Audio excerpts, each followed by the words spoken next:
حضرت عمر فاروق رضی اللہ تعالیٰ عنہ جب مسلمان ہوئے، نماز کا وقت ہوا تو حضور صلی اللہ علیہ وسلم نے فرمایا، صحابہ تیاری کرو نماز کی۔ حضرت عمر فاروق رضی اللہ تعالیٰ عنہ نے پوچھا، حضور نماز کہاں پڑھیں گے؟ حضور صلی اللہ علیہ وسلم نے فرمایا، کسی کونے میں چھپ کر پڑھتے ہیں۔ عمر فاروق نے کہا، حضور آپ کے قدموں پہ میرے ماں باپ قربان، اگر آپ بھی چھپ کے نماز پڑھیں تو عمر کے مسلمان ہونے کا کیا فائدہ؟ عمر فاروق رضی اللہ تعالیٰ عنہ نے کہا، حضور آج نماز کعبہ اللہ میں پڑھیں گے۔ رسول اللہ صلی اللہ علیہ وسلم نے فرمایا، عمر کفار کا بڑا غلبہ ہے، واہ میرے خدا! عمر فاروق گھوڑے پہ سوار ہوئے، مکہ کے چوکوں پہ جا کر، گلیوں میں جا کر اپنے گھوڑے پہ سوار ہو کر چلتے ہوئے یہ اعلان کیا کہ مکے والو آ جاؤ، آج میں کلمہ طیبہ کے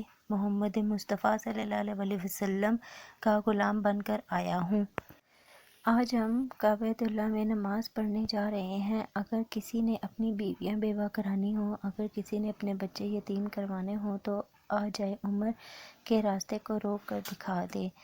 خدا کی قسم، جب عمر فاروق رضی اللہ تعالیٰ عنہ مسلمان ہوئے تو مکے کے کافروں نے گلیوں میں نکل کر ماتم کیے کہ ہائے آج آدھا مکہ ہم سے پوچھنے گیا۔ عمر فاروق واپس آئے، حضور صلی اللہ علیہ وسلم سے کہا، اے میرے حضور آپ آگے چلیں، میں آپ کے پیچھے چلتا ہوں، بیت اللہ میں نماز پڑھیں گے، میں دیکھتا ہوں کس کافر کی جرأت ہوتی ہے جو ہمارا راستہ روکے۔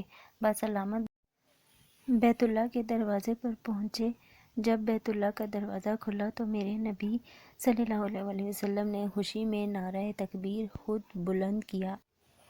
اللہ اکبر کی صدا مکے میں پہلی بار یوں گونجی کہ کافر کے کوٹ بھی گر پڑے۔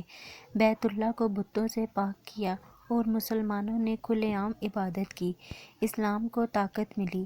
اور جب میرے نبی صلی اللہ علیہ وسلم نے مکے سے ہجرت کی، اس وقت بھی ان کی عمر فاروق رضی اللہ تعالیٰ عنہ نے انوکھی ہجرت کی۔ سب سے پہلے بیت اللہ کا طواف کیا، پھر گھوڑے پہ سوار ہوئے اور مکے کی گلیوں میں اعلان کیا، آج میں ہجرت کر کے جا رہا ہوں مدینہ، اپنے محبوب محمد مصطفیٰ صلی اللہ علیہ وسلم کے پاس۔ اگر کسی کافر میں جرأت ہے تو عمر کے راستے کو روکے۔